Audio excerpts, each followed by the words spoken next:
Assalamualaikum warahmatullahi wabarakatuh. Alhamdulillahirobbilalamin. Allahumma shalli ala Muhammad wa ala alihi wa sahbihi wasallam. Yang kami hormati mewakili sekolah Bapak Dr. Safuri selaku Wakasek Tuhan. Kami hormati Ibu Wakasek Tuhan, Ibu Dian Nanti, Kepala TU, Bapak Sampiran Sebagian, dan Bapak Ibu Guru yang sempat hadir pada kesempatan ini. Mudah-mudahan ini bagian dari ibadah kita. Mudah-mudahan ada manfaat buat saya dan kita semua insyaallah. Bapak Ibu Guru yang saya hormati, pada kesempatan ini saya ingin berbagi tentang materi budaya positif. Karena budaya positif ini adalah bagian yang akan mampu merubah paradigma mulai dari diri kita termasuk murid kita dan sekolah kita. Makanya pada kesempatan ini kami akan memaparkan tentang gimana sih budaya positif dan disiplin positif. Bapak Ibu Guru yang kami hormati, pada kesempatan ini ada 3 atau 6 topik yang mungkin kita pahami. Yang pertama adalah disiplin positif dan nilai kebajikan universal. Yang kedua teori motivasi, hukuman, penghargaan dan restitusi. Yang ketiga keyakinan kelas. Yang keempat adalah kebutuhan dasar manusia dan ini berkualitas. Yang kelima adalah 5 posisi kontrol dan keenam adalah segitiga restitusi. Namun sebelumnya saya akan menyampaikan sebuah konsep pendidikan menurut filosofi Ki Hajar Dewantara. Kalau beliau mengatakan bahwa pendidikan itu adalah menuntun anak murid untuk bisa memahami kodrat dirinya sehingga mereka mampu membahagiakan, menyelamatkan, menaikkan derajat mereka baik secara pribadi maupun secara anggota masyarakat. Itu konsep pendidikan. Menuntun mereka. Kalau kita analogkan dengan orang tua dan anak, ketika anak sedang belajar berjalan, maka seyogyanya orang tua itu tidak bisa maksa kalau mereka tidak mau. Begitupun kita selaku guru terhadap mereka. Kita harus memahami kontrak alam dan kontrak keajaman yang berlaku bagi setiap murid. Makanya ada nilai kebebasan yang kita pahami tentang masing-masing kontrak anak. Si A tidak sama dengan si B tidak sama dengan si C. Mereka berbeda. Ada yang pintar, ada yang bodoh, ada yang nakal, ada yang setengah nakal dan sebagainya. Itulah kontrak alam yang mereka tadi. Kemudian Ki Hajar Dewantara mengatakan juga bahwa kalau guru itu diibaratkan seperti petani. Petani itu adalah tugasnya adalah menyiapkan lahan, memupuk, mengairi, menyinarkan dengan matahari dan sebagainya. Itu tugas petani. Sedangkan benih itu adalah tidak bisa dirubah kontraknya. Kita menanam benih pada tempat yang baik, tanah yang subur, ada matahari, pengairan, pemupukan dan sebagainya, pasti akan hasil baik sekalipun benih itu kurang bagus. Kalau benihnya bagus, berkualitas, tapi tempat tanamnya tidak bagus, tidak ada pemupukan, tidak ada perawatan, tidak ada istilahnya sinar matahari yang masuk dan sebagainya, maka benih yang baik itu tidak akan bagus. Contoh, artinya apa? Kita hanya mampu menyiapkan wadah, tempat membimbing mereka, supaya mereka apa? Supaya mereka sadar tentang apa yang ada dalam diri mereka. Tidak memaksakan. Konsep pendidikan dalam filosofi Ki Hajar Dewantara. Bapak Ibu yang kami hormati, di sini kami akan membahas tentang pertama itu disiplin positif dan nilai-nilai kebajikan universal. Sebelumnya saya akan memberikan sebuah analog. Si A dan si B. Si A memiliki sesuatu yang bernilai di tangannya. Dia pegang erat-erat, kepalkan tangannya kuat-kuat karena tahu di dalamnya ini sesuatu yang bernilai. Si B berusaha membuka kepalan tangan ini dengan membujuk, merayu, menyuap, memaki, mengancam sampai bisa dibuka. Apapun caranya, yang B berusaha untuk kuat mempertahankannya. Ini dalam pemahaman Bapak Ibu Guru mungkin bisa memberikan sebuah gambaran kenapa si A bisa menguatkan dan si B memaksa untuk bisa buka. Kira-kira apa gitu? Mungkin bisa diberikan sebuah penjelasan dari Ibu Guru. Kira-kira kalau saya analogkan seperti itu. Nah, dalam konsep ini adalah Kalau pemahaman kita bahwa sesuatu yang kita yakini, sesuatu yang kita pahami bahwa itu hal yang bernilai bagi diri kita, apapun orang mau mengancam, mau merayu, mau menjual, mau menyiksa, tetap kita bersalah. Karena tahu bahwa nilai ini adalah nilai yang tinggi. Sama dengan diri kita, mohon maaf, yang memahami bahwa sholat itu adalah wajib, orang memaksa jangan sholat, tidak akan. Karena yakin bahwa itu adalah jarak sama. Sama dengan orang. Ketika ada orang yang mengajak, misalnya dia tidak mau mengambil orang lain, diajar, dirayu, bahkan dikasih suap supaya dia mau, dia tetap mau, karena tahu bahwa itu tidak baik. Dan ini yang saya pegang. Orang lain mengajak supaya mau ikut, mau ambil dan sebagainya. Itulah persoalannya. Mengapa kita harus menyadarkan murid untuk pahami tentang kekuatan dirinya? Artinya dia harus menyadari bahwa saya tidak boleh berbuat, saya tidak boleh menghajar, saya tidak boleh mengambil orang. Harus menyadari. Kalau tidak sadar sekedar hukuman, maka itu akan membuat namanya motivasi darah. Tahu kan? Bukan karena kesadaran. Dan ini tidak mempengaruhi untuk merubah manusia berpikir orang. Bapak Ibu yang kami hormati, itu ilustrasi yang pertama. Yang kedua, ini kata setuju atau tidak ada, Bapak Ibu. Hukuman itu apakah mampu mendisiplin orang, setuju atau tidak? Hukuman itu mampu gak mendisiplinkan anak? Ya. Coba. Ibu Rita, kira-kira bisa nggak? Bisa ya? Ya, kira-kira bisa alasannya? Kita sekitar. Intinya contohnya ya. Ketika seseorang diberi hukuman, pasti dia akan menyadari kesalahan itu. Ya. Intinya gini, contohnya dalam hidup nyata semua yang mungkin tidak akan ada penjara kalau tidak ada yang istilahnya tidak ada hukuman. Ya, artinya hukuman itu mampu mendisiplinkan orang. Boleh. Ada yang lain berpendapat? Jadi mendisiplin atau tidak? Setuju atau tidak? Setuju atau tidak? Ada yang setuju? Tidak. Katakan aja. Yang setuju aja. Setuju. Yang tidak setuju? Yang tidak setuju ada ya? Kalau Bapak titik. Ya. Ya, oke lah. Nggak apa-apa. Itu awal aja pengantar. Nanti kita masuk ke materi selanjutnya. Yang kedua, memberi hukuman dengan hal yang positif, seperti suruh membaca 10 lembar, suruh lari di lapangan 10 kali, membersihkan WC 1 WC. Itu hukuman hal positif, tapi kira-kira mampukah meningkatkan disiplin lagi? Kira-kira dengan itu? Mampu ya? Bisa, tetap mampu. Tetap mampu. Karena dari situ mereka akan bisa belajar. Oh ini mungkin hukuman saya. Jadi besok-besok nggak mau saya bersihkan WC lagi. Oh iya. Artinya setuju ya? Artinya dapat meningkatkan istilahnya disiplin anak. Iya. Apa-apa, kita bukan benar salah, tapi kita sekedar menalarkan pemikiran kita dengan kondisi yang kita pahami. Kemudian yang ketiga, setuju nggak ketika kita memberi hadiah atau penghargaan mampu memotivasi siswa? Setuju nggak? Setuju ya? Sepakat semua. Artinya ketika kita memberi hadiah penghargaan, apakah itu memotivasi? Makanya ya semua ya, kayaknya semua sebelum kita belajar semua setuju. Ya boleh. Ya itulah gambaran ketika kita memahami secara umum teori yang kita pahami. Sekarang kita bicara tentang disiplin. Mungkin ada yang memahami perubahan disiplin apa yang dimana? Kira-kira apa yang dimaksud dengan disiplin itu? Iya, Pak. Melaksanakan peraturan sudah disepakati. Ya, mungkin ada. Ya, saya hanya sekedar menambahkan bahwa disiplin itu adalah usaha seseorang kepada orang lain untuk membuat dia itu patuh.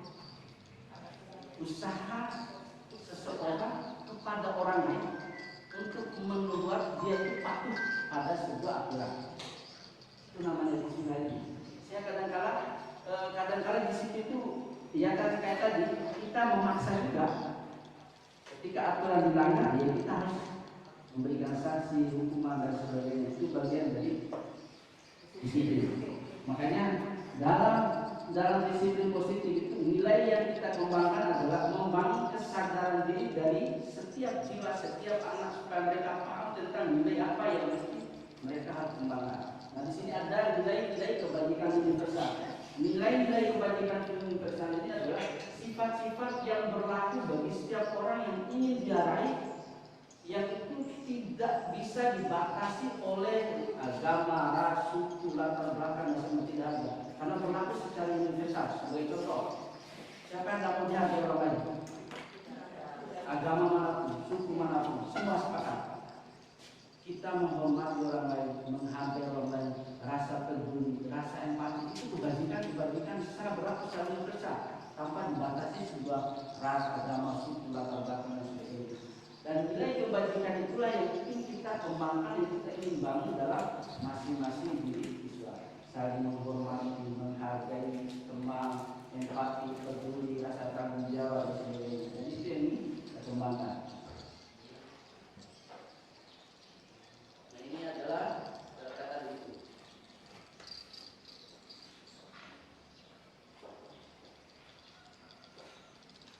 Nah ini ada istilah disiplin positif. Di sini ini adalah ada 3 makna disiplin ini, belajar kontrol diri dengan menggali potensi kita agar tercapai tujuan yang mulia, yaitu sesuatu yang menjadikan seseorang yang kita inginkan berdasarkan nilai-nilai yang kita hargai. Ini ada teori motivasi. Teori besar tadi ada 3, untuk mengendalikan iman, untuk memberi penghargaan, dan untuk mendapatkan iman dan untuk menghargai diri. Itu teori motivasi ada 3. Menghindari rumah, orang mau berbuat itu untuk menghindari rumah. Karena kalau termotivasi, saya bisa orang ini untuk rumah. Termotivasi karena takut itu. Yang kedua, termotivasi karena mendapatkan imbalan. Saya semangat, modal saya kira hadiah termotivasi. Dan yang satu ini termotivasi untuk menghargai diri sendiri. Dan ini adalah kekuatan ekstrinsi media ini dari dalam. Saya harus bisa belajar sendiri.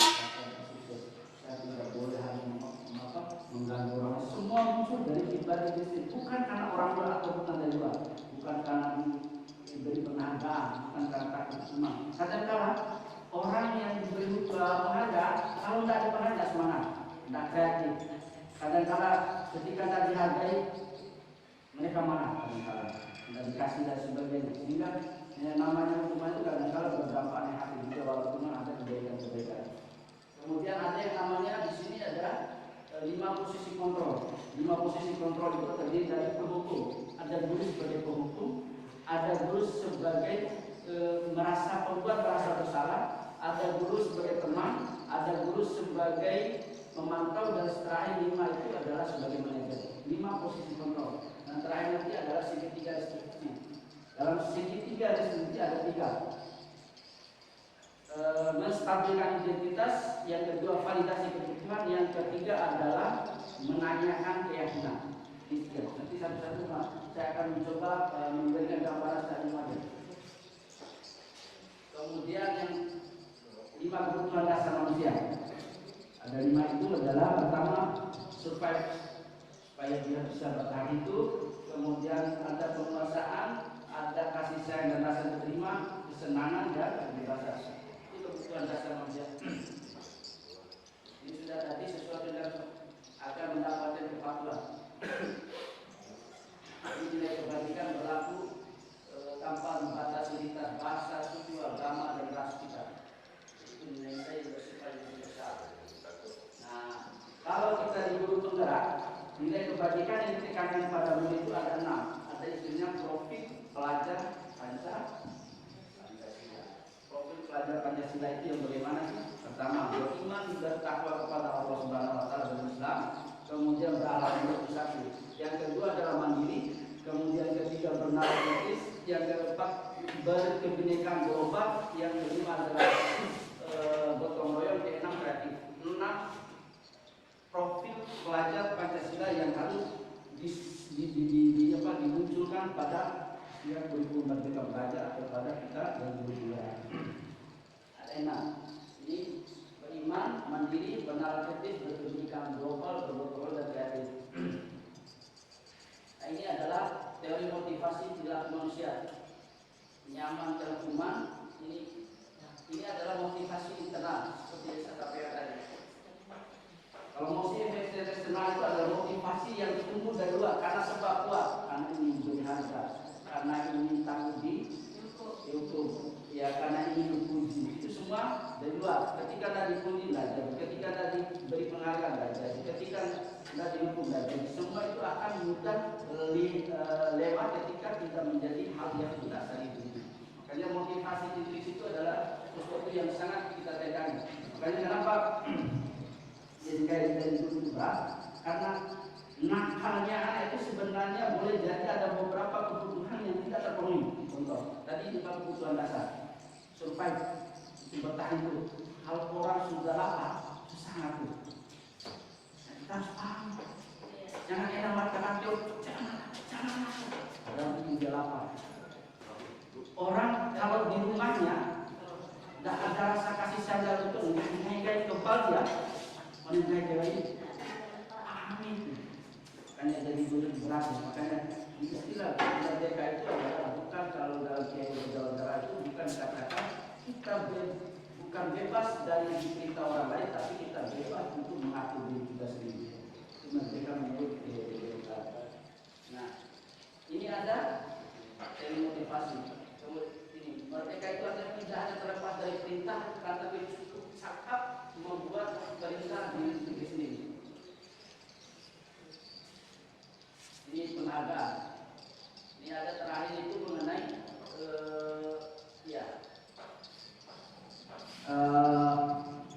budaya kurang, ya sama-sama kita belajar. Ternyata apresiasi, memberi penghargaan itu sangat mempengaruhi. Kalau ya siapapun, jangan kan sama anak-anak, antar kita saja ketika kita cantik, saya pribadi itu sebenarnya sesuatu yang memotivasi kita untuk bisa lebih baik lagi. Makanya ada apresiasi penghargaan itu secara pribadi atau motivasi secara kalau murid itu boleh saja secara umum, secara bergantian, senantiasa memuji. Walaupun kadang-kadang mereka nakal. Walaupun kadang-kadang sedikit kita jengkel, tapi memang kedepankan adalah hal yang berbau hal yang positif. Kemudian beri apresiasi mereka pada saat ketika mereka berhasil atau sebagainya. Nah, itu harus secara konsisten. Ini nilai kebajikan. Ini sebagai contoh. Rasa empati besar sekali. Kemudian ini kepedulian. Nilai kebajikan kepedulian. Ini kepedulian rasa tanggung jawab. Rasa tanggung jawab yang dimiliki anak. Terima kasih untuk rasa tanggung jawabmu pada saat kami memungut kertas-kertas yang berserakan di lantai. Ini ada rasa tanggung jawab.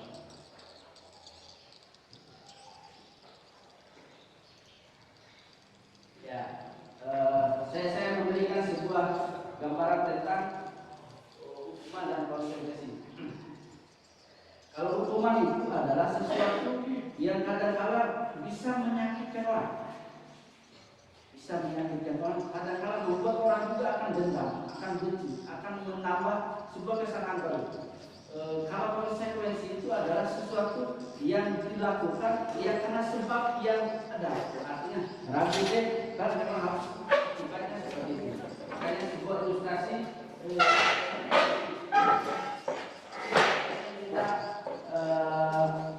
kepada Bapak Ibu guru untuk menyatakan hukuman atau konsekuensi. Mencatat 100 kali di dalam buku kalimat. Saya tidak akan terlambat lagi karena dia terlambat di sekolah. Apakah itu hukuman atau konsekuensi? Hukuman. Oke. Hukuman ya? Ya. Oke. Lari mengelilingi lapangan basket 2 kali karena terlambat hadir di sekolah. Hukuman atau konsekuensi? Ada yang lain? Hukuman. Ya. Ada 2 yang di sini. Hukuman dan konsekuensi. Konsekuensi dia terlambat, makanya dia dihukum, maka konsekuensi dia dililit. Ya, pokoknya hukuman atau konsekuensi nanti kita lihat. Murid diminta untuk push up 15 kali karena tidak menggunakan masker ke sekolah. Konsekuensi yang hukuman. Ya, ini ada 2 ya, ada hukuman konseksi menggantikan kertas tugas teman yang telah dicoret-coret. Apa ini? Oke, ini kalian sepakat konseksi. Membersihkan tumpahan air di meja tulis karena tersenggol pada saat belajar. Oke, mantap. Murid disuruh untuk mengenakan sepatu seharian di sekolah karena tidak mengenakan sepatu hitam.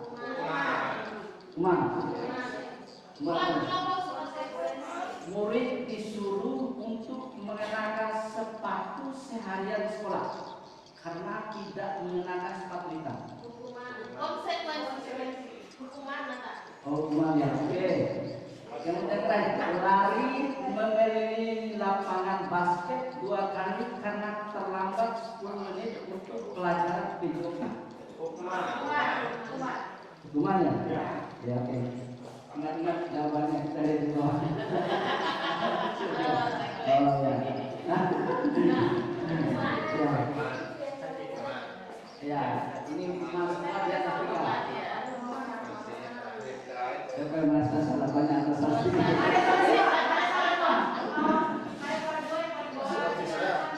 Oh, yang paling bawah hukuman yang di sini. Mana salah satu?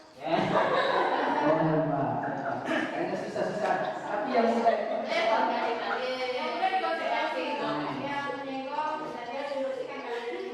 yang di bawah itu yang ada hukuman atau yang agak ada juga.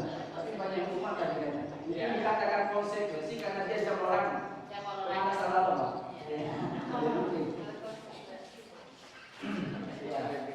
Ini adalah formal dan bahasa Indonesia. Nah, kalau hukuman nanti berbedanya, kalau hukuman adalah sesuatu yang menyakitkan harus terjadi. Tidak ada orang yang senang karena itu.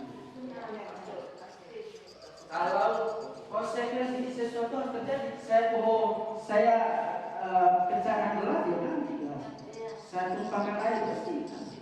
Kalau nanti misalnya mengganggu teman kan dia minta maaf, konsekuensi dari. Tapi kalau hukum itu bersihkan yang besar-besar. Ini mungkin. Sudah tidak. Fisik boleh juga dalam kata-kata. Ya, kata-kata itu kata menyakitkan juga.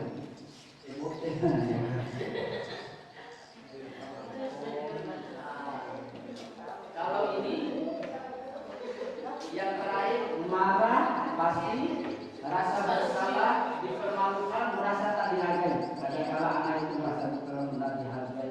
Kadang-kala marah juga mereka itu, cuma mereka tidak nampak kan mereka itu. Tapi dalam hati mereka itu. Kalau ini kehilangan khas, bikin dibuat tidak nyaman, diasingkan untuk sementara aja. Hanya sesaat saja, walaupun memang kadang-kala mereka itu tidak ada. Ini perbedaan konsekuensi. Nah, di sini restitusi. Restitusi adalah proses menciptakan kondisi bagi murid untuk memperbaiki kesalahan mereka, sehingga mereka bisa kembali pada pokok mereka dan karakter yang berubah. Ini adalah restitusi.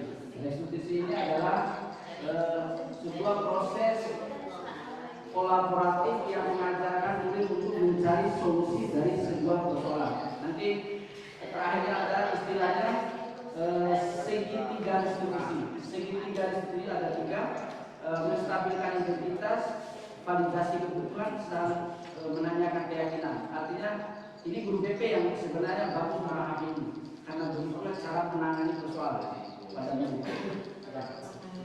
Kemudian, nah ini ada istilahnya identitas gagal dan identitas sukses. Kalau hukuman itu dikatakan identitas gagal. Kalau identitas sukses itu konsekuensi, sama restitusi. Restitusi itu adalah hal yang menjadikan anak itu sadar dengan sendirinya mau mencari. Sebagai contoh misalnya, ketika anak bermasalah karena tidak masuk jam, Bapak Ibu dipanggil. Kenapa? Kadang-kadang kita lebih banyak yang istilahnya ngekat, tidak mendengar dulu. Sebaiknya dalam proses segitiga itu dengarkan. Kenapa kamu bilang itu? Ini kita sebagai guru harus menstabilkan identitas dengan cara apa? Caranya berbicara panjang. Semua orang bersalah. Masuk ke bersalah. Itu namanya menstabilkan. Tidak langsung. Kita harus pahami bahwa orang berbuat itu pasti ada tujuan. Tidak ada yang terjadi itu tanpa tujuan. Misalnya dia marah pasti ada karena sebab dan sebagainya. Makanya dalam menstabilkan identitas kita harus memasukkan diri kita kepada kondisi mereka. Dalam arti, oh ya wajar. Ya kalau Pak Guru tidak menyalahkan siapa-siapa.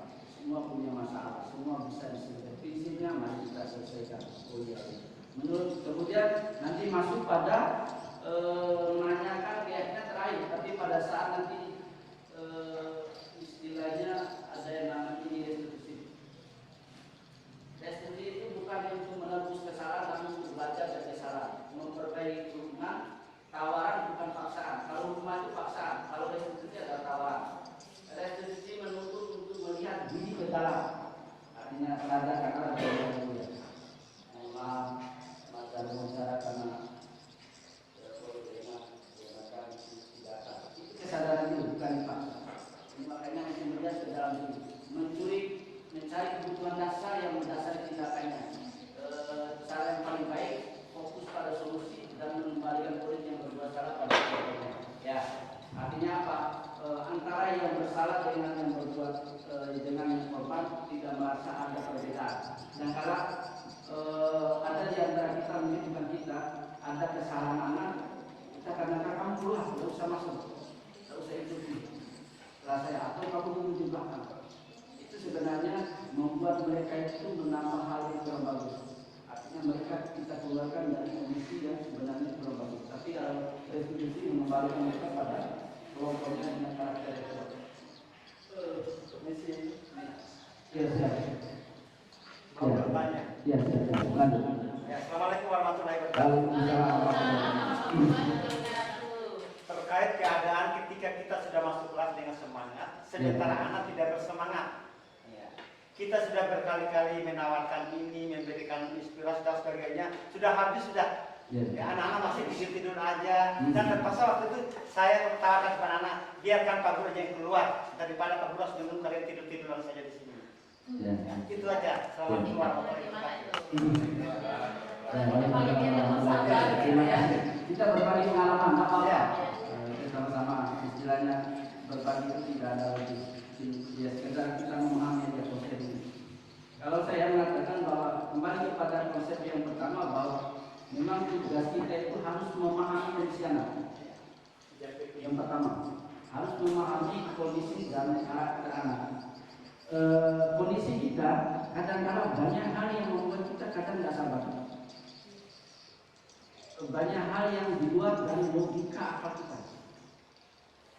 Makanya kalau kita memahami dengan konsep pendidikan Ki Hajar Dewantara, inilah tantangan yang membuat kita harus ekstra sabar. Ya caranya mungkin mohon maaf, kalau mungkin polanya Pak Arias, Pak Rasid tadi itu bahwa ya, daripada saya di dalam lebih baik saya di luar dan sebagainya. Boleh, itu hal yang wajar. Sebagai manusiawi karena ada sebab sudah tidak bisa ngatur, sudah tingkatnya mungkin sudah tidak bisa ngatur dengan akal, dengan omongan, dengan nasihat sudah tidak bisa. Tapi mohon maaf, kita misalnya saya sebagai guru itu bergerak, ada yang namanya satu sifat, satu visi kita itu adalah kita harus punya peran sebagai kreator. Kadang-kadang memang kita harus bisa mengikuti alur pemikiran mereka sendiri. Kalau mereka sudah tidak mampu belajar, jangan dipaksa. Yang penting mungkin kalau mereka tidak bisa mengikuti pelajaran yang kita sampaikan, isi sesuatu yang hal yang menyenangkan. Ini kreatifnya kita. Cari hal-hal yang bisa menyenangkan, berdiskusi atau mengajar mereka untuk mengungkapkan sesuatu pribadi atau apa. Sehingga terkesannya mereka punya semangat untuk mau ada di dalam kelas. Artinya memang kreatifnya kita untuk membuat mereka itu sedikit mau mengikuti. Karena memang tuntutan benar Pak Rasid, saya pun merasakan seperti itu, bahwa kadang-kala nggak masuk akal juga saya namanya. Kadang-kala legitime jalan sendiri, kadang-kala dipanggil dan mau dan sebagainya. Dan memang itu sekali lagi saya katakan bahwa ya dan sebagainya. Ya itu tidak kasar itu supaya gimana ya? Bukan saya tidak sanggup melayani anak itu, hanya saya memberikan apa istilahnya itu mungkin bagaimana cara yang terbaik saya seperti dulu untuk berbicara dengan anaknya supaya anak itu terpikir, oh ternyata tindakan kita ini salah, sehingga menyebabkan butuh sampai harus meninggalkan kelasnya. Akhirnya dialihkan ke guru yang lain untuk memberikan bimbingan. Alhamdulillah anak-anak juga datang kembali minta maaf dan menyebut saya. Akhirnya kita lanjutkan pembelajaran yang ke-78. Boleh juga. Ya, boleh juga Pak Rasid. Ya, istilahnya untuk menyadarkan mereka sesuatu untuk mengingatkan mereka supaya mereka sadar diri mereka. Ini boleh juga dengan caranya Pak Rasid dengan banyak keluar untuk mengingatkan mereka mengevaluasi dulu. Tidak apa-apa sampai mereka sadar tentang sebuah kesalahan yang mereka berbuat. Ya, boleh juga. Tapi intinya memang kita sekali lagi saya katakan kepada kita semua bahwa memang butuh ekstra kesabaran kita, karena beragama anak-anak kita ya kadang-kadang anak-anak saya contohnya saja, mohon maaf, ternyata anak yang bermasalah itu siapa sih? Fadil itu dari kecil bisa orang tuanya, anaknya yang dari Sape itu dari SD bisa orang tuanya, anaknya yang berkelahi bisa orang tuanya lagi bisa dari kecil, rata-rata yang bisa bermasalah. Ternyata apa?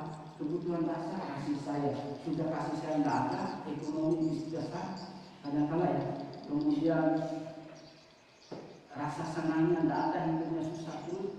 Ya sehingga kadang-kadang hal-hal yang kita dianggap tidak baik, ya kadang-kadang mereka langgar. Makanya saya hal-hal yang itu muncul pada diri anak-anak yang kasih sayang yang tidak ada, kemudian ekonomi, sehingga mereka kadang-kadang bisa jauh dari hal-hal yang itu. Ya, terima kasih Pak Rasid ya, berbagilah dengan caranya Pak Rasid, mungkin anak sadar bahwa hal yang seperti itu tidak terjadi. Intinya bagaimana menyadarkan mereka supaya mereka ada kesadaran sendiri, bukan dipaksa. Dan hindari yang namanya kalau dalam proses kita itu fisik, hindari fisik. Ya, kemudian ini ada yang namanya budaya positif ini bisa dengan keyakinan kelas. Ada peraturan kelas, keyakinan kelas, keyakinan positif dan budaya positif. Budaya positif ini berlaku secara keseluruhan di sekolah kita. Kalau di sini adalah lingkungan positif itu sekitar kelas, termasuk peraturan. Awalnya untuk memunculkan budaya positif mulai dari hal yang kecil di kelas. Di kelas itu kalau ada istilahnya memang kita akan mensosialisasikan adalah kesepakatan kelas. Kesepakatan kelas yang harus kita pahami adalah misalnya tidak boleh buang sampah sembarangan. Kesepakatan kelas sebelum belajar membayar Quran. Kesepakatan kelas itu tidak boleh bicara pada saat guru mengajar. Buat mereka yang isi sendiri. Kemudian buat kesepakatan ketika sedang belajar tidak boleh main hati. Buat kesepakatan ketika belajar jangan keluar sembarangan tanpa izin. Kita sepakati anak-anaknya. Ini adalah hal yang membuat kalian bisa hebat. Sama-sama, dan ini butuh proses. Artinya kita butuh proses untuk menjadikan mereka itu sadar dengan apa yang disepakati. Ya, tidak bisa disebut lagi karena memang bahasanya kita ini membutuhkan waktu yang panjang untuk memperbaiki. Karena memang dari lingkungan keluarga ada sedikit kurang. Kemudian ini ada kesepakatan kelas, kami guru yang murid saling menyayangi, semangat belajar, murid yang peduli dengan teman-teman. Dalam pembelajaran, menjaga kebersihan, ini bentuk-bentuk dari sebuah kesepakatan kelas. Dari kesepakatan kelas ini lahir lingkungan yang positif, dan dari lingkungan positif dari budaya positif. Mohon maaf, makanya kenapa izin Pak Saputi, kenapa salah satu hal yang kita budayakan positif itu, kenapa Pak saya ambil sholat dulu berjemaah itu, supaya mungkin itu adalah budaya yang bernuansa agama, tapi bisa pelan-pelan merubah. Ya, kalau misalnya di pondok pesantren dengar aja semua tanpa disuruh datang sendiri, karena sudah menjadi budaya, karena menjadi hal yang biasa. Dari biasa itu dari budaya sehingga tidak tersulit. Mereka datang sendiri, tidak susah untuk diatur, sholat sah-sah, kemudian selesai sholat dia mengingatkan rutin dan sebagainya. Karena itu sudah terbiasa dan menjadi budaya. Kita ini belum terbiasa itu. Sehingga harus memproses awal itu mengajar, membimbing, mengarahkan dan sebagainya. Dan itu butuh waktu ya agak panjang. Dan memang kita harus konsisten untuk melaksanakan bagian dari itu yang kita perlukan. Kemudian ada yang namanya di sini adalah kebutuhan dasar manusia. Ini ada 5. Kasih sayang dan rasa diterima. Semua orang kalau jarang diakui, tidak diterima, coba rasakan ketika kita diasingkan. Pasti kita merasa ada hal yang tidak enak. Artinya kebutuhan ini kurang. Bisa jadi hal yang terjadi ketika kita tidak diterima kita. Kemudian yang penguasaan, kita ingin menguasai, kita ingin menjadi pemimpin dan sebagainya. Ini kesenangan ini adalah kebutuhan yang mendasar juga. Siapa yang tidak senang? Kalau orang stres, tertekan, pasti akan hal yang itu terjadi. Biasanya karena tidak ada kesenangan. Ini ada kebebasan juga. Kebebasan ini untuk memilih dan memilah dan ingin memperlakukan dirinya supaya lebih enjoy dalam setiap aktivitas. 5 kebutuhan dasar ini mempengaruhi di diri anak-anak, khususnya siswa-siswa. Yang pertama itu bertahan hidup supaya kita bisa bertahan hidup. Ini adalah rezeki. Dan 5 posisi kontrol. 5 posisi kontrol ini saya katakan di sini ada identitas gagal, ada identitas sukses. Coba lihat di sini. Penutup. Orang penutup menunjuk, menghati, kemudian menyakiti, mendidik. Itu biasanya orang yang penutup itu. Kemudian kalau kamu tidak melakukannya, awas ya, rasakan nanti. Ini adalah model ancaman yang dilakukan oleh hukum. Kemudian pembuat orang merasa bersalah itu contohnya seperti ini. Lalu di sini katakan berceramah, istilah lagi seperti itu. Anak. Tiga puluh enam orang. Kawan-kawan begitu. Kasihan dia berlakunya sampai dia merasa iba, sampai merasa lalu dengan kesalahan mereka. Ini adalah sesuatu yang mereka lalu dengan sebuah kesedihan yang dibawa oleh seorang pembuat bersalah yang tinggi biasanya. Kemudian teman ini, kalau ini guru, ada tiga guru penghukum, pembuat rasa besar dan teman. Teman ini adalah ya pahami bahwa teman itu sekedar tidak ada yang membatasi. Ya kadang-kadang ada yang dia ikuti, ada yang dia ikuti. Tapi mereka tidak merasa ada hal yang buruk dalam sebuah hubungan. Artinya teman itu di sini biasanya seperti contoh, ayolah lakukan demi ibu. Masa kamu tidak mampu? Ini apa? Ibu tidak pernah menyuruh kamu, memaksa dan sebagainya. Ini adalah pemahaman tentang teman. Kemudian di sini ada pemantau. Pemantau itu ya senantiasa mengikuti aturan. Misalnya, ketika anak terlambat, ya mama diungkapkan kenapa kamu terlambat nak? Tahu nggak aturan? Ini selalu ada dalam lingkaran aturan. Ketika aturan dilanggar, mereka harus tahu paham konsekuensi yang mereka dapatkan ketika aturan dilanggar. Ini pemantau. Dan terakhir itu sebagai manajer. Manajer itu intinya bagaimana mengubah mindset mereka berpikir supaya dalam diri mereka itu ada kesadaran yang berubah menuju hal-hal yang lebih baik. Memunculkan kekuatan motivasi implisit sehingga mereka itu menyadari hal yang terbaik itu adalah musuh dari mereka supaya mereka bisa lebih mulia, bahagia, semangat dan sebagainya.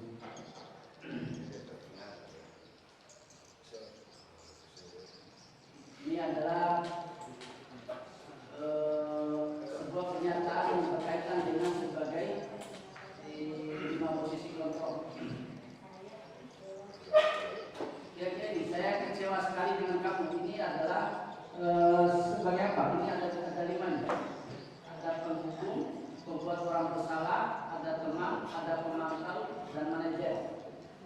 Nah, sekedar mengisi aja ini. Kira-kira kalau saya katakan saya kecewa sekali dengan kamu, kira-kira pemantau, manajer, penghukum, pembuat bersalah atau sebagai teman? Saya kecewa sekali dengan kamu.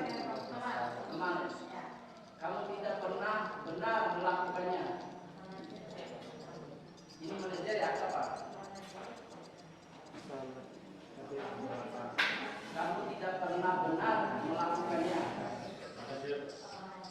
Manajer ya. Oke, silakan nanti kita lihat jawabannya. Ayolah lakukan demi ibu dan bapak. Berbuat rasa bersalah ya. Ini penghukum, membuat orang merasa bersalah, teman, pemantau dan manajer. Merasa bersalah ya. Membuat orang merasa. Ingat jawabannya nanti sekedar isi aja. Apakah kamu mau mendapatkan stiker bintang hari ini?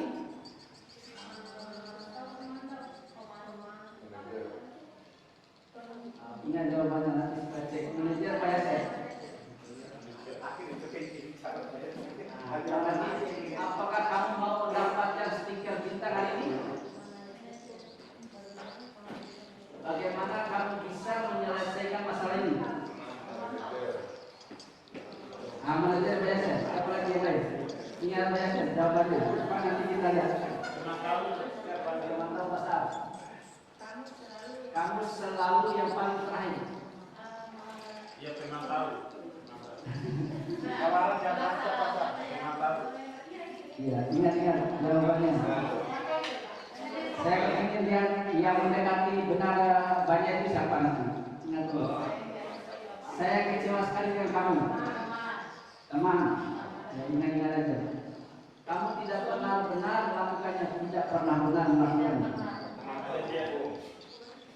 Kamu saya ingat saya. Ayolah lakukan demi ibu bapak. Membuat rasa bersalah. Oke. Apakah kamu mau mendapatkan stiker bintang hari ini? Teman, boleh. Ini banyak. Bagaimana kamu bisa menyelesaikan masalah ini? Manajer. Ya, kamu selalu yang paling terakhir. Ya, kita buka jawabannya.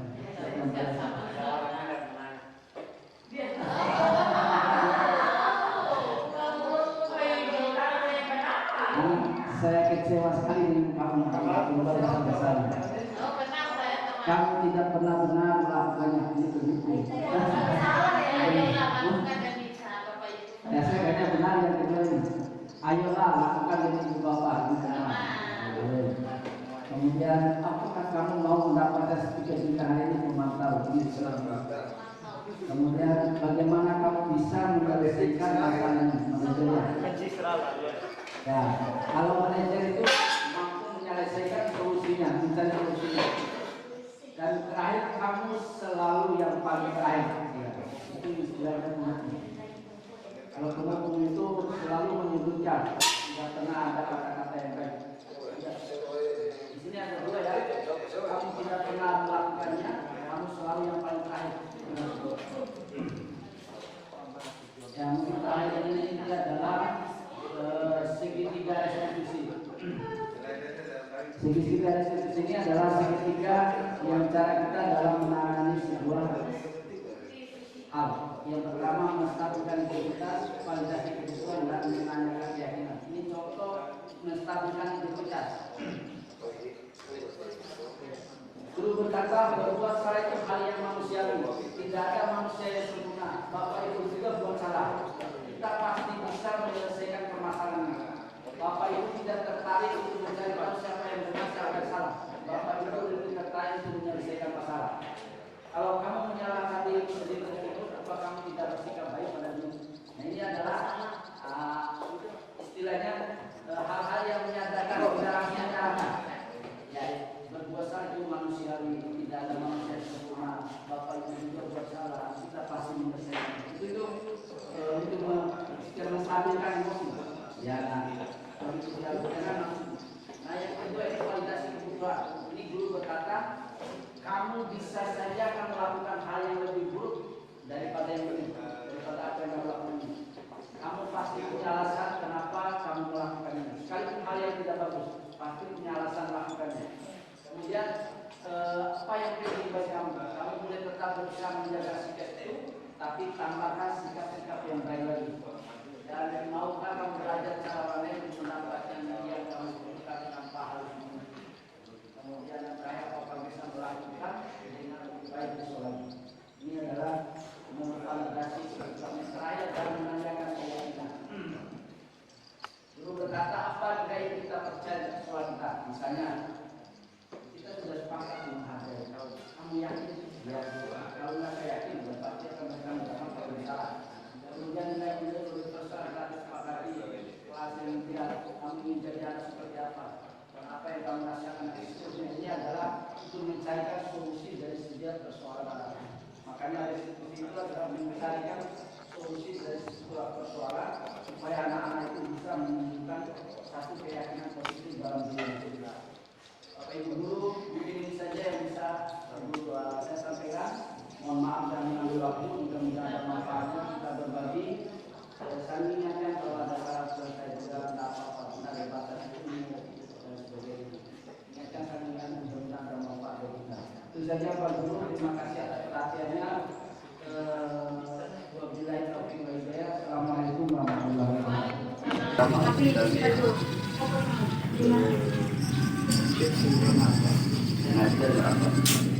Assalamualaikum warahmatullahi wabarakatuh. Waalaikumsalam warahmatullahi wabarakatuh. Allahumma shalli ala Muhammad wa ala alihi wa sahbihi wasallam taslima amma ba'd. Anak-anak sekalian, Pak Guru banggakan semua. Saya, Pak Guru, Bu Guru, kalian semua. Mudah-mudahan Allah jadikan kita orang yang sukses dunia dan akhirat. Allah jadikan kita sebagai kebanggaan semua orang. Allah jadikan kita sebagai teladan banyak orang. Allah jadikan kita dicintai dimanapun kita berada dan disayangi oleh semua orang, termasuk orang tua kita, keluarga kita, guru kita dan sebagainya. Kita berharap bahwa itulah nilai yang kita inginkan dalam kehidupan. Kita dicintai, disayangi, dikasihi. Kemudian kita adalah orang yang menjadi bermanfaat bagi orang lain. Kita menjadi teladan bagi orang tua dan sebagainya. Anak-anak sekalian yang kita banggakan, itu mencapai itu bukanlah hal yang mudah. Ya, orang kaya itu tidaklah datang dengan semudah dia bayangkan, datang lalu datang. Orang pejabat itu tidaklah naik sebagai seorang kepala dinas, bupati dan sebagainya, tapi mereka melalui proses yang namanya sebuah perjuangan dan pengorbanan, tidak mungkin mendapatkan sesuatu yang bernilai lebih bagi kita kalau kita tidak punya perjuangan dan pengorbanan. Salah satu yang begini, kita mau Islam, pertama kali Rasulullah hijrah ke Madinah itu yang dibangun adalah apa? Masjid, namanya Masjid Nabawi. Beliau bangun yang pertama kali ketika beliau hijrah adalah dia mencari tempat. Untuk apa? Untuk membangun masjid. Kenapa beliau yang pertama kali dibangun masjid? Karena disitulah pusat untuk menjadikan umatnya menjadi generasi terbaik. Hari ini orang mau menjauh masjid, kalau Rasulullah memasukkan ke masjid. Hari ini kalian lari ketika diajak musola. Padahal mulianya manusia itu masuk ke masjid. Orang yang keluar dari masjid itu adalah orang yang akan disesatkan orang. Allah tidak akan muliakan dia, Allah akan hinakan dia, Allah akan turunkan derajatnya. Berat masuk masjid bagi yang tak biasa. Tapi bagi yang biasa menikmati sesuatu kebaikan, dia akan mengatakan bahwa masjid itu tempat terbaik. Makanya kenapa Pak Guru mengatakan bahwa wajib kalian misalnya sholat itu adalah sebagai sebuah program yang harus kita laksanakan. Supaya apa? Kemudian kita dimuliakan Allah. Dengan cara apa? Kita sholat berjamaah. Pak Guru punya yang mati. Kalau pada saat sholat zuhur ada yang datang, ada yang hilang, ada yang sembunyi, ada yang pura-pura dan sebagainya. Pak Guru biarkan. Selama kalian tidak mau mengikuti, ya silakan. Karena Islam memang tidak memaksakan. Tapi kadang-kala Islam itu harus memaksa. Kadang-kala Islam itu harus dipaksakan. Kalau dibiarkan, maka akan menjadi hal yang buruk bagi kalian. Ibarat begini, Pak Guru memberikan sebuah analogi atau contoh. Penyakit. Dokter mengatakan ada sesuatu yang luka di sini. Kalau katanya Pak Dokter ini harus diamputasi. Amputasi artinya dipotong. Logika manusia dikasih arteta, tumpuan, ini benar, mau pendak. Logika manusia bahwa itu adalah hal yang sesuatu yang buruk, yang menyakitkan, yang tidak bagus bagi orang. Tapi bagi dokter yang paham, kenapa harus dipotong? Takutnya penyakit yang di sini akan merambat naik di atas terus dan semua tubuh akan bisa. Makanya harus dipotong. Salah satunya adalah potong. Sama seperti kalian. Ketika ada di antara kalian berbuat kona dan sebagainya mengganggu yang lain, dipotong caranya keluarkan, dipotong caranya tidak dinaikkan Tuhan. Dipotong caranya dengan mohon dipukul, karena lapsekan. Karena kalau dibiarkan terus itu akan membuat termasuk pribadinya akan hancur.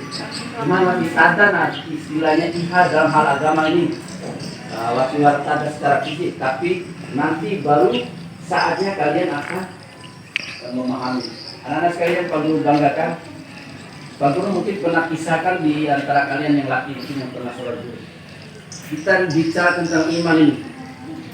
Ada sebuah kisah tentang seorang kiai. Kiai ini memberikan sebuah ilustrasi tentang kehidupan dunia akhirat.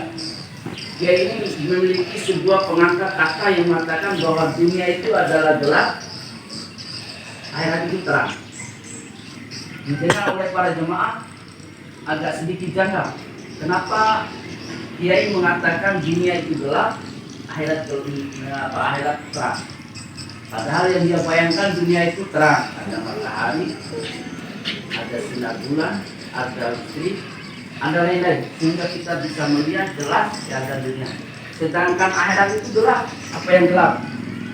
Alam kubur, neraka boleh gelap. Maka dalam 2 meter ya Allah, kita tidur di dalam, tidur di papan tanah, tak ada orang. Dan semua akan masuk kubur. Tidak terkecuali yang muda, yang tua, laki, perempuan, yang baik dan tidak baik, pasti akan masuk di dalam tanah hanya 2 meter kali 1 meter saja. Tidur sendiri, siapa yang mana? Bayangkan, mau kembali sudah tidak ada.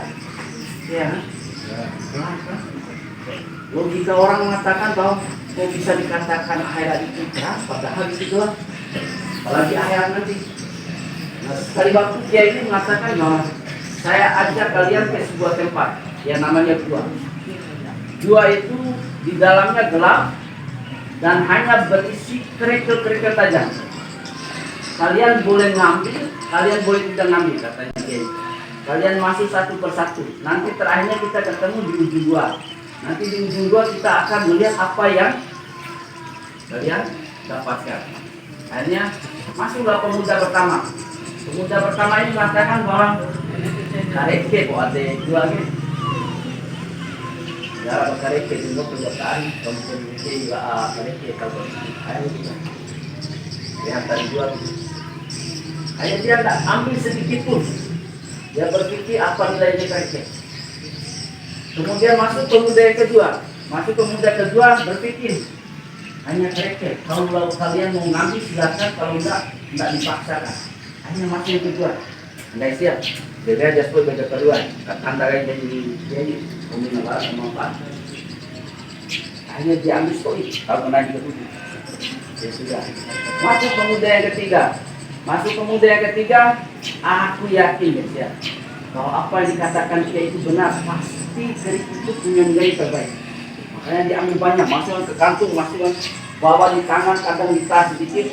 Dia mengambil habis-habisan. Yakin dia. Akhirnya mereka setelah mengambil keluar semua mereka ini, ketemu di akhir dua, ujung dua, sama Kiai. Kemudian pas keluar, Pak Kiai mengatakan buka apa yang kalian pegang, apa yang kalian bawa, tangan-tangan kalian. Akhirnya dibuka, ternyata kerikil itu adalah emas yang dari baik emas dan mutiara. Apa kata yang pertama? Allah. Paina, leha, pai bate, emas dan mutiara nasi. Maka dua kali. Saja harus ini. Yang ketiga saja yang ngambil banyak, masih kepingin pai bate nasi, pai dua geno ke bate. Yang ketiga yang sudah ngambil banyak.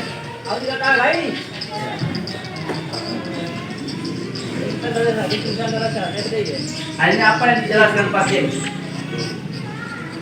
Makanya sudah dikatakan orang beriman itu adalah orang yang meyakini tentang janji Allah.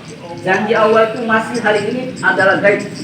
Neraka hari ini orang tidak pernah melihat neraka, iya kan? Surga tidak pernah melihat hari ini. Alam kubur tidak pernah melihat. Titian siratal mustaqim tidak pernah dilihat, iya kan? Semua hari ini tak dilihat. Tapi orang beriman adalah orang yang meyakini janjinya Allah dan Rasul. Apa janji Allah dan Rasul? Apabila kalian beriman dan beramal saleh, surga Jannatul Firdaus. Alladzina amanu wa amilus solihati anna lahum Jannatul Firdaus. Siapa yang beriman dan beramal soleh, surga Jannatul Firdaus. Wasari ila maghfiratin min rabbik. Bersegera kalian untuk mendapatkan ampunan Allah yang luasnya surga sebesar langit dan bumi. Bayangkan, Allah sediakan surga yang luasnya sebesar langit dan bumi. Siapa yang punya kekayaannya sebesar kecamatan Palbiro? Tidak ada kan? Ada nggak?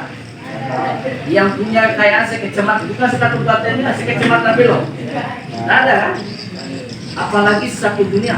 Ini kata Allah dalam Al-Quran, wasyari ila maghfiratin min rabbikum wa jannatun arduhas samawati wal ardi lil muttaqin. Bersegeralah kalian untuk mendapatkan ampunan Allah dan surga yang luasnya sebesar langit dan bumi. Allah katakan Al-Quran. Berarti siapa yang membawa Al-Quran? Iya, siapa yang mau membantah? Allah katakan ibadah ini diperuntukkan bagi orang yang bertakwa. Siapa yang takwa? Yang beriman dan beramal soleh. Mereka pasti sholat. Iya kan? Mereka pasti sholat. Tidak mungkin orang bertakwa yang tidak sholat.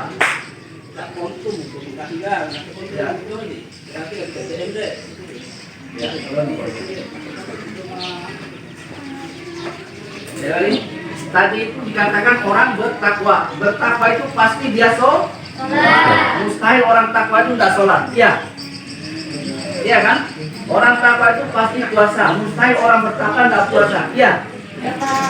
Orang bertakwa itu pasti akhlaknya baik, tidak sembunyi, tidak lari, tidak mau membantah guru, tidak memaki temannya dan sebagainya. Pasti lisannya lembut, hatinya membantu orang dan sebagainya. Ini orang yang bertakwa. Iya kan? Berat itu ya. Masuk musola berat ya? Berat ya? Ya yang laki. Kenapa kata sembunyi ya? Kenapa lari? Mau mulai coba lain? Kira-kira? Kira-kira? Coba beri alasan. Piwate Pak Guru, hari malas sampai apa mungkin? Memang lagi jauh ya? Iya ya. Anak-anak sekalian tadi Pak Guru katakan.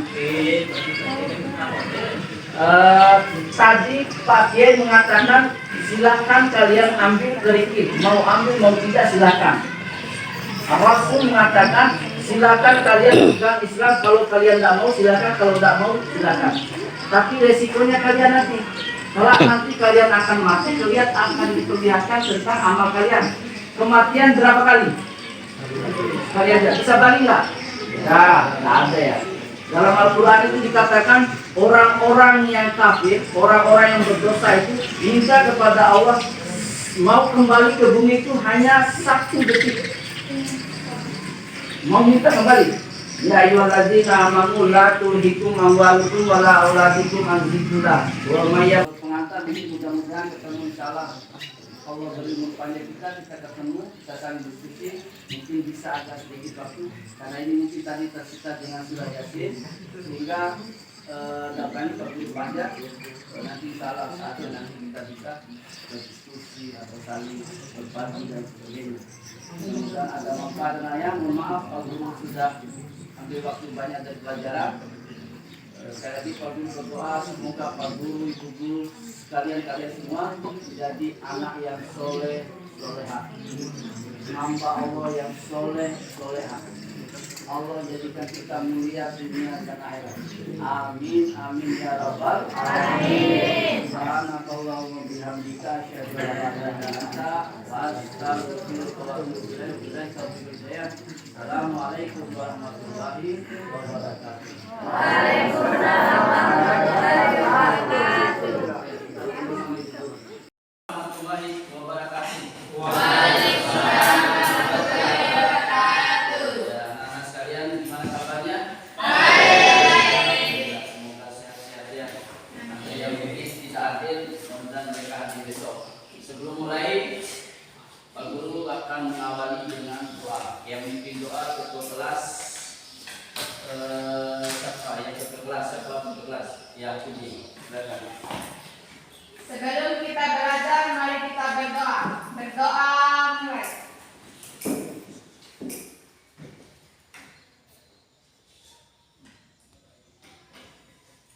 Berdoa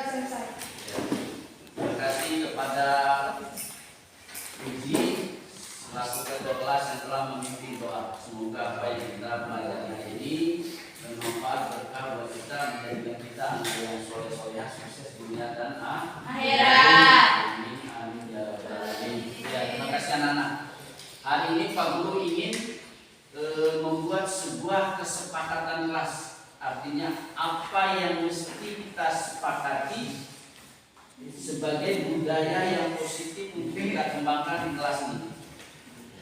Kita buat bentuk, dan kesepakatan ini adalah hal-hal positif yang menurut anak-anak itu bisa gambarkan tentang keinginannya ke depan. Salah satu contoh misalnya Pak Guru sampaikan, bagaimana menjadi kelas yang baik itu harus nyaman, harus bersih, harus tenang orangnya, saling menghargai antar teman, menghormati guru ketika belajar. Itu kan bagian dari impian-impian sekolah atau kelas yang bagus kan? Karena kalau ada di dalam kelas itu saling mencaci, kemudian berjalan bebas, kemudian sampah berserakan dan sebagainya, itu kan menunjukkan kelas sekolah itu tidak nyaman. Kelas dan sekolah itu tidak bagus. Makanya kita butuh ada sebuah kesepakatan antara murid dan guru. Dan itu rata-rata kesepakatan ini muncul dari ide-ide anak-anak sekalian. Makanya nanti Pak Guru akan meminta setiap siswa untuk menuliskan gambaran apa, impian apa kelas yang bagaimana yang kalian inginkan, supaya mudah-mudahan kelas itu bisa tercapai atau muncul kelas bayangan atau impian kalian yang kalian harapkan untuk yang masa yang datang. Makanya Pak Guru akan bagi satu-satu ini, nanti kita akan rangkum. Setiap siswa akan menempel apa yang menjadi harapan kesepakatan yang dicapai dalam kelas, kemudian nanti kita baca sama, dan pada akhirnya kita akan buat kesimpulan sebagai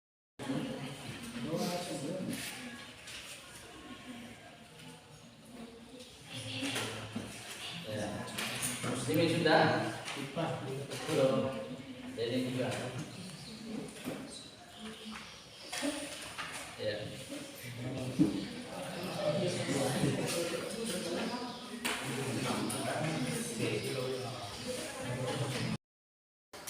Dan tidak berkata kotor, yang kurang baik, ya ini adalah identitas dari tidak boleh berkata kasar, tidak boleh menjelekkan teman, tidak boleh mengejek teman dan sebagainya.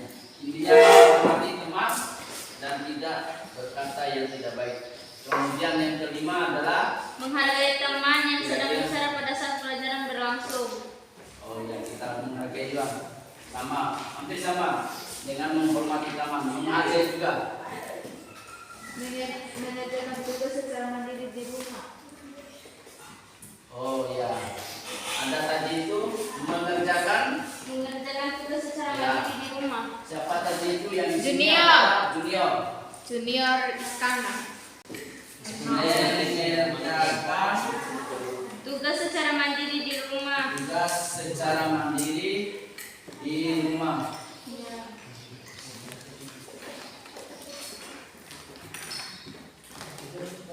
Iya. Kemudian yang ketujuh, Berpakaian rapi dan bersih. iya, ini ada sahara ini. Iya. Harap Berpakaian rapi dan bersih. Yang ke-8, Belum masuk ke guru. ya ini ada Sultan. Mata. Ini Bang. ini keluar masuk harus Ini Putri. sama kita harus minta izin Sama guru.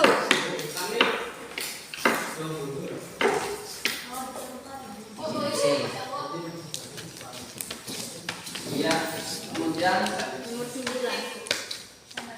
Tidak Tidak boleh boleh pada dasar tidak ada. tidak boleh ini juga ini. Aduh, Bang Den. Tidak boleh. Tidak boleh. Abang Den. Ya. Dari tahu nanti. Pada saat ini tidak ada.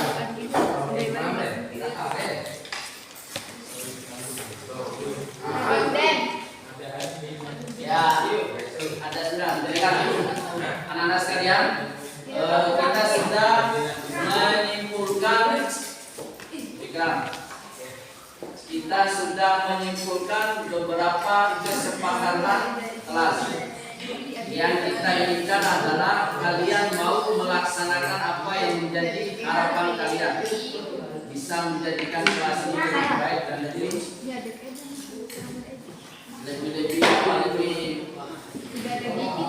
baik dari yang lain. Nah, kesepakatan ini bisa kita pegang untuk kita biasakan budaya positif ini dalam keseharian kita. Ya mungkin ini saja yang Pak Guru ingin sampaikan, mudah-mudahan ada manfaatnya. Nanti kita akan ketemu lagi pada lain kesempatan. Demikian, billahi taufiq wal hidayah. Assalamualaikum warahmatullahi wabarakatuh. Waalaikumsalam warahmatullahi wabarakatuh. Main emosi, now sila.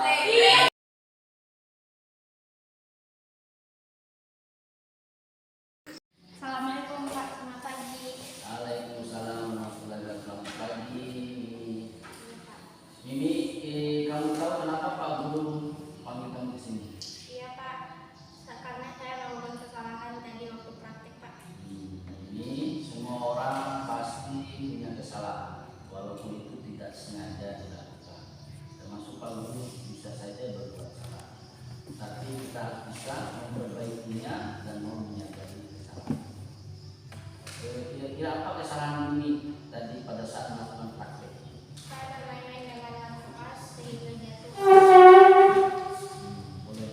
Pak Guru sebenarnya tidak menyalahkan karena rasa senang bermain dengan alat itu tanpa sengaja jatuh dan pecah.